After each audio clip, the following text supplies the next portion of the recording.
Bom, senhoras e senhores, é com muito orgulho que nós anunciamos a presença do excelentíssimo senhor ministro José Serra, ministro das Relações Exteriores, por uma questão de agenda do ministro, e até porque nós estamos um pouco atrasados em função da cerimônia de abertura, o ministro José Serra vai se pronunciar nesse momento. Então é com muita satisfação que eu convido o ministro José Serra para fazer o seu pronunciamento nesse momento.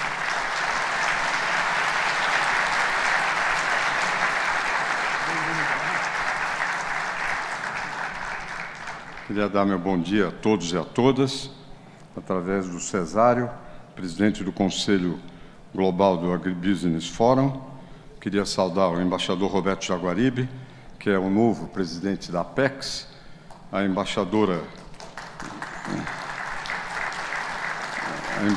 Darcy Vetter, chefe para assuntos agrícolas do governo dos Estados Unidos, negociadora-chefe, embaixador Rubens Barbosa, presidente do Instituto de Relações Internacionais do Comércio Exterior,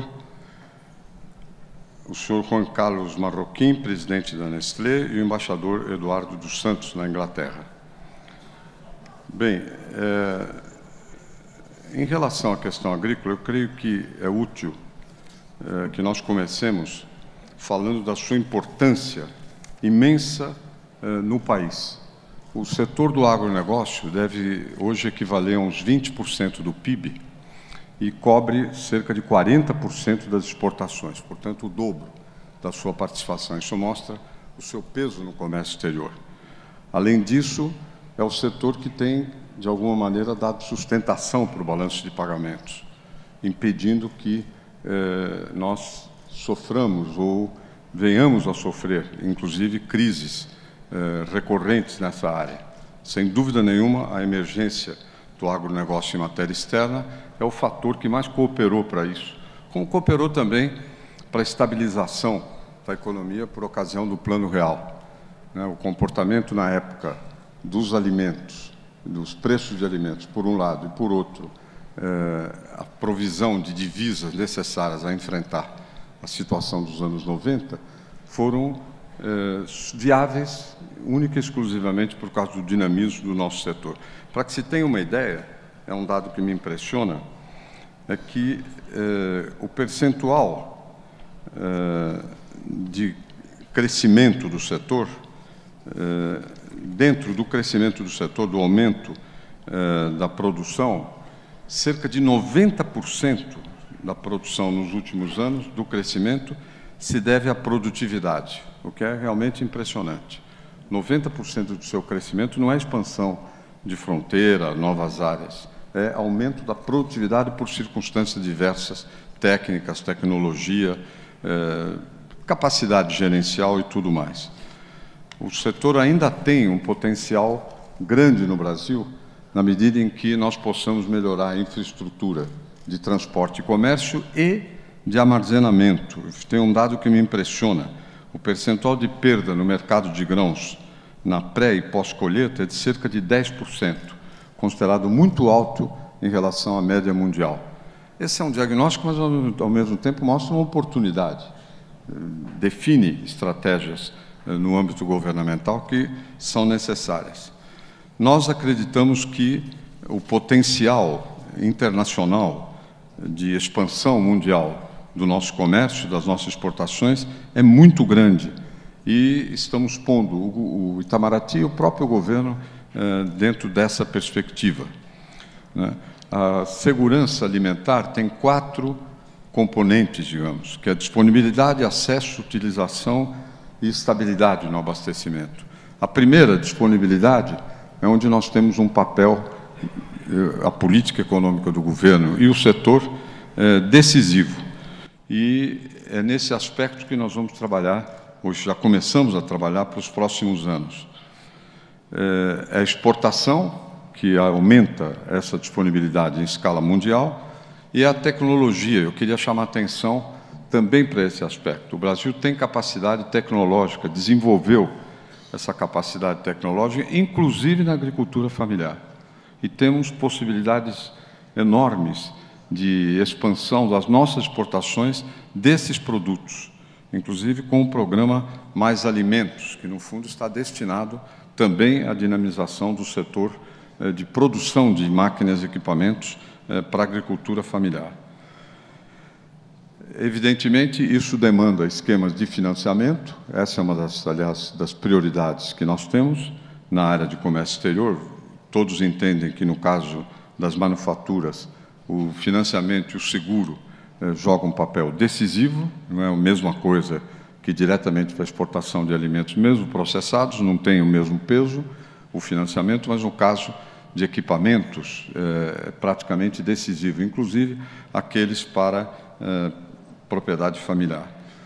Se nós, no plano internacional, fazemos uma divisão de áreas, eu queria chamar a atenção para algumas coisas que me parecem até pouco convencionais. Primeiro, a importância da África. Para que se tenha uma ideia, a África subsaariana cresceu de 2000 a 2010 numa taxa equivalente ao dobro da América do Sul e acima da média mundial. Nesta década, 2010-2016, ela cresceu 3 vezes mais do que a América do Sul. E há países como Nigéria, que têm perspectiva de crescimento próximo dos 5% nas próximas décadas.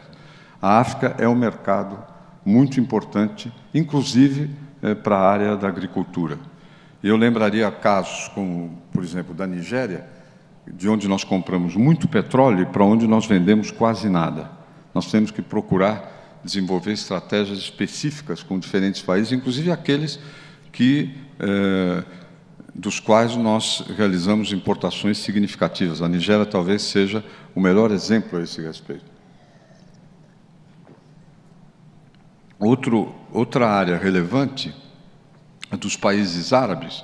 Sem dúvida nenhuma, o que mais nos chama atenção é o caso do Irã, que tem 80 milhões de habitantes, um potencial imenso de produção de petróleo e volta ao mercado internacional a partir da suspensão das sanções impostas pelos Estados Unidos. As sanções foram levantadas até agora apenas parcialmente, mas abrem uma perspectiva grande para um mercado, no caso brasileiro, de alimentos e, inclusive, de material de transporte. Nós estamos, inclusive, mandamos uma missão em junho para lá, do BNDES, do Ministério de Relações Exteriores.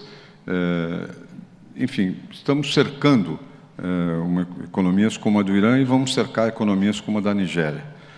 Eu creio que a nossa tarefa, inclusive, é de descobrir oportunidades que possam motivar o nosso setor e vice-versa. Temos uma interlocução tão próxima que essa interação se dê naturalmente. Oportunidades que o governo, através de relações exteriores e outros ministérios, descobre, oportunidades que os empresários acenam. Nesse sentido, nós estamos em reestruturação, promovendo da Apex.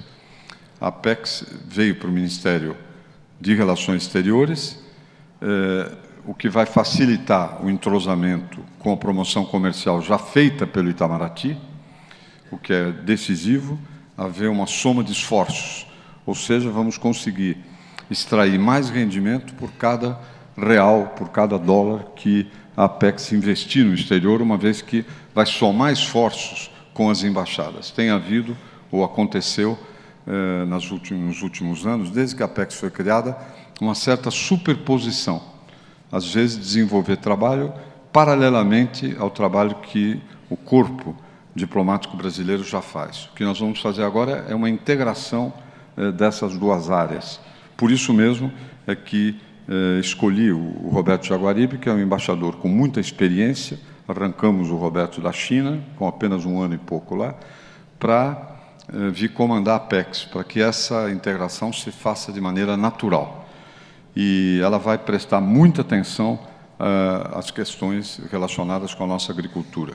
Eu não creio, é meio óbvio isso, mas não custa sublinhar, que o nosso dilema seja exportar manufaturados ou exportar produtos da agricultura, ou mesmo minerais. Eu acho que isso é perfeitamente compatível. Aliás, os Estados Unidos representam uma história nesse sentido.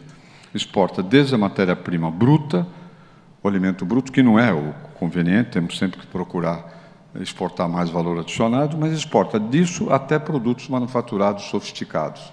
Nós temos que exportar aviões e exportar soja. Se puder ser soja moída, melhor ainda. Vamos trabalhar nessa direção. Mas temos que ser bastante pragmáticos nesse assunto e colocar também a capacidade do governo a serviço, mais do que até hoje esteve, das exportações agrominerais. Quero também chamar a atenção para um outro aspecto que tem permeado a nossa conduta inicial, não que tenha havido uma verdadeira revolução, mas nós vamos dar mais ênfase, é a negociação com diferentes partes do mundo. O Brasil é um país continental. Nós não vamos ficar focalizados numa área determinada. A nossa ideia é multiplicar os esforços de composição comercial por todo o mundo, inclusive com a China. A China e a Índia têm um fenômeno que, de alguma maneira, deslocou a curva de demanda de alimentos no mundo para cima, numa paralela, não ao longo da curva, mas numa paralela, que é o aumento da renda das pessoas mais pobres. São países que juntos devem ter 2,5, 3 bilhões da população mundial. Na medida em que incorpora ao consumo faixas mais pobres, a demanda de alimentos segue crescendo com muito dinamismo. E o Brasil é uma economia naturalmente complementar a esse fenômeno que envolve esses países. E, em relação à China, particularmente, vamos dar uma ênfase muito grande, inclusive criando área dentro do Ministério, dentro da Apex, específica para trabalhar as possibilidades com a economia chinesa, que, além do mais, tem uma peculiaridade, é uma economia em desenvolvimento como a brasileira, mas eles são exportadores de capitais, ao contrário do Brasil, que ainda vai ser um país importador de capital por muito tempo. Então, a complementaridade com a China pode se fazer dinamicamente, não apenas diretamente no comércio, mas através de investimentos. Estamos interessados particularmente nos investimentos em infraestrutura, que tem a ver com o custo Brasil e tem a ver com o custo agrícola. Eu não vou aqui dar me deprimem os números que comparam quanto custa levar soja de Santos até a China, quanto custa da Argentina, quanto custa nos Estados Unidos. A nossa performance é ridícula nessa matéria. E esse é um problema que tem que ser enfrentado. Esse é o chamado custo Brasil, que o governo vai enfrentar através de investimentos, mas, inclusive, no que se refere à parte tributária, que o custo Brasil, isso é olhando pelo lado dos manufaturados, o custo Brasil, são números que eu extraí a partir de uma pesquisa da Fiesp, bem feita, o custo Brasil é da ordem de 25%, 30%. Ou seja, se nós eliminamos de um produto médio de um país parceiro comercial médio do Brasil, nós eliminamos os custos de tributação, financeiros e de infraestrutura e aplicamos os brasileiros, o produto fica 25%, 30% mais caro. Se nós fazemos isso individualmente com relação à China, por exemplo, é 40%.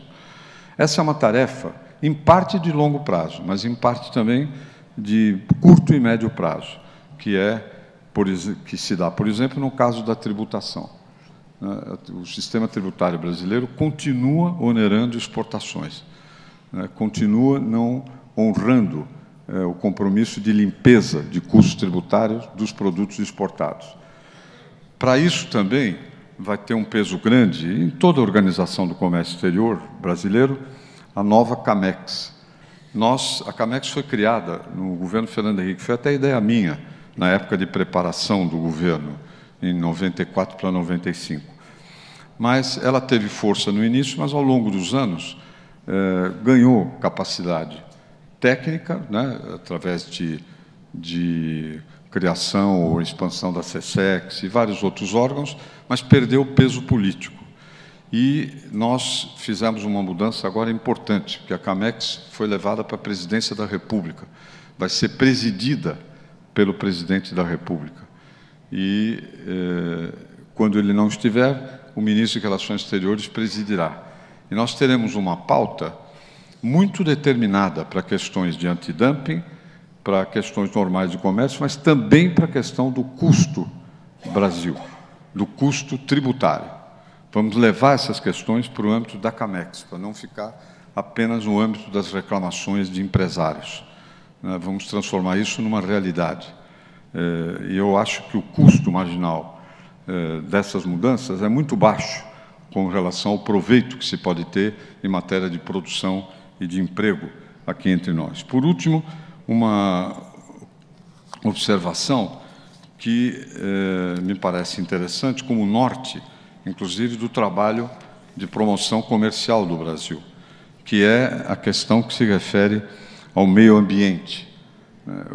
O Brasil tem uma singularidade que não é comum no mundo, nem com a nossa história pretérita, mas que vem acontecendo nas últimas décadas. É uma compatibilidade entre o agronegócio dinâmico e as questões ambientais. Isso pode-se considerar que culminou com a aprovação do novo Código Florestal em 2012, que faz convergir a agricultura e o meio ambiente. Na verdade, no Brasil, ao contrário também do que se pensa, sempre houve uma certa tradição preservacionista, mas também uma devastação exacerbada entre os anos 60 e 70, na época do regime militar, pelo esforço de ocupação estratégica em áreas de baixa densidade demográfica. Mas, apesar disso, nós continuamos sendo o grande produtor mundial agrícola que mais preserva sua cobertura vegetal nativa. Repito, o Brasil, dos grandes produtores agrícolas, é o que mais preserva a sua cobertura vegetal nativa. Mais de 60%.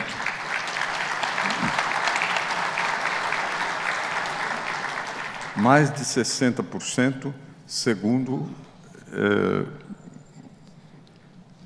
a fonte, segundo a própria FAO, das Nações Unidas, contra índices incomparavelmente menores na Ásia, na América do Norte, inclusive, e, sobretudo, na Europa, onde, claro, é uma covardia comparar com um continente tão antigo do ponto de vista populacional. Mas, na Europa, a cobertura é de apenas 0,3%. Então, essa aliança da produção agrícola com a preservação do meio ambiente, chama a atenção disso para a embaixadora Darcy Vetter, para que tome conhecimento, é também indicadora de um grande esforço modernizador no curso da nossa agricultura. E eu creio que essa conquista ela não é devidamente compreendida ou apreciada sequer no Brasil, menos ainda no exterior. Então, um dos objetivos do Itamaraty, na nossa gestão, vai fazer uso dos nossos recursos diplomáticos e nossos instrumentos de comércio exterior, como eu dizia, principalmente via Apex, para reverter esse quadro de nebulosidade e distorção e promover o entendimento e apreciação da sustentabilidade da inovação da nossa agricultura. Meu entendimento é que o reconhecimento do nosso esforço pode e deve converter-se em agregação de valor para os nossos produtos. Portanto, quero encerrar chamando a atenção para esse aspecto que tem sido pouquíssimo valorizado. E nós vamos fazer um empenho muito grande para reverter essa subapreciação daquela que é uma das nossas maiores conquistas num setor que é hoje, sem dúvida nenhuma, no Hemisfério Sul, desde logo, mas em escala mundial, um verdadeiro campeão em matéria de agronegócio. Muito obrigado. Nós ouvimos o excelentíssimo senhor ministro das Relações Exteriores, José Serra, com o painel Promoção Comercial e o Desafio de Abastecer o Mundo. Por compromissos de sua pasta, o senhor ministro deixará o Global Agribusiness Forum. Uma salva de palmas, por favor.